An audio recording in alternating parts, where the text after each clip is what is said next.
பகவத்கீதையில் 3வது சாப்டரில் 43வது ஸ்லோகம். இதுதான் கடைசி ஸ்லோகம் இந்த சாப்டருக்கு. ஏவம் புத்தே பரம் புத்வா சம்ஸ்தாப்யாத்மானம் ஆத்மனா ஜஹி சத்ரும் மகாபாஹோ காமரூபம் துராசதம். ஓம் தத்சதிதி ஸ்ரீமத்பகவத்கீதாசு உபனிஷத்சு ब्रह्म विद्यायां योगशास्त्रे श्रीकृष्णार्जुनसंवादे कर्मयोगो नाम तृतीयोऽध्यायः. இப்போ இதுக்குள்ளே அர்த்தத்தை பார்க்கலாம். மகாபாஹோ அப்படின்னு அர்ஜுனனை கண்ணன் கூப்பிட்றார். தடக்கையனே, அதாவது நீ என்ன பண்ண, விரோதியான காமத்தை வெற்றி கொள்ளணும். ஏன்னா அது புத்தியை காட்டில் ரொம்ப வலிமையானது காமம்.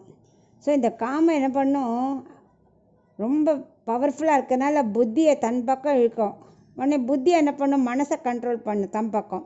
ஸோ இதெல்லாம் நீ கண்ட்ரோல் பண்ணணுமானா என்ன பண்ணணும், புத்தி நல்ல உறுதியாக இருக்கணும். என்ன சொன்னாலும் புத்தி மாறக்கூடாது. அப்போ தான் மனசை கண்ட்ரோல் பண்ண முடியும் புத்தியால். ஸோ இது கண்ட்ரோல் பண்ணித்தனா அதுக்கு என்ன ஒரே வழி, கர்மயோகத்தில் நம்ம ஈடுபட்டுறணும். அப்படி ஈடுபட்டுனா ஆத்ம விஷயத்தில் நம்ம மனசை செலுத்த முடியும்.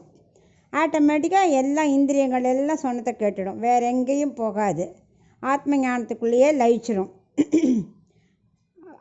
நம்ம உடம்பு இருக்கு இல்லையா, பஞ்சபூதங்களால் ஆயிருக்கு.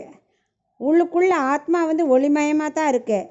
ஆனால் இந்த உடல் பஞ்சபூதங்களாலேயும் முக்குணங்களாலேயும் அந்த சத்வ ரஜஸ் தமஸ் இருக்கு இல்லையா, அதனால் ஃபுல்லாக உள்ளுக்குள்ளே இருக்கிறதுனால ஆத்மாவும் அதோடையே ஒட்டின்னு இருக்கு. ஸோ மனசு வெளியில் இழுக்க முடியல.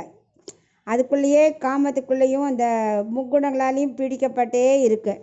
ஏன்னா இது அனாதி காலமாக இதே மாதிரியே இருக்கிறதுனால இந்த ரஜோகுணம் இருக்கு இல்லையா, அது அந்த அனாதி கால வாசனைங்கிற விதையில் தண்ணி விட்டு காமங்கிறது முளைச்சி அது செடியாகி பெருசாக மரமாயிடுறது. அப்போ என்ன பண்ணும், ஞானங்கிற மரத்தை மறைச்சிடுறது. ஸோ ஸ்லோவாக என்ன பண்ணணும், உடல் ஆத்மா எல்லாம் வெவ்வேறுன்னு நினைக்காம ஆத்மாவே உடல் நினைக்கிறனால இந்த ப்ராப்ளம் வருது. நம்ம என்ன பண்ணணும், ஆத்மா வேறு உடல் வேறு அப்படிங்கிறத மைண்டில் நல்லா செட் பண்ணிக்கணுமானா முதல்ல சத்வகுணத்தை வளர்க்கணும். சத்வகுணத்தை வளர்க்குறதுக்கு எது இம்பார்ட்டண்ட்டாக ஃபஸ்ட்டுன்னா ஆகார நியமனம் இருக்கணும்.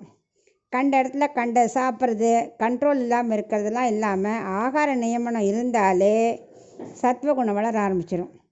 அது வளர்ந்துன்னா மெதுவாக இந்த ரஜோகுணங்கள் தண்ணி ஊற்றின்னு இருக்கோமே அது வற்றி போயிடும். தண்ணி ஊற்ற மாட்டோம், ரஜோகுணம் குறைஞ்சி போயிடும். தண்ணி வற்றி போச்சுன்னா காமங்கிற செடி முளைக்குமா, முளைக்காது, அது பட்டு போயிடும். ஸோ ஸ்லோலி அப்புறம் ஆத்ம ஞானத்தில் போய் நம்ம மனசை செலுத்திடலாம். இதுக்கு என்ன ஒரே வழி, கர்மயோகத்தில் முக்கியமாக நம்ம ரொம்ப கான்சன்ட்ரேட் பண்ணி கர்மயோகம் பகவானுக்கு பிரீத்திக்காக செய்கிறோங்கிற புத்தி வச்சுக்கணும் அப்படிங்கிற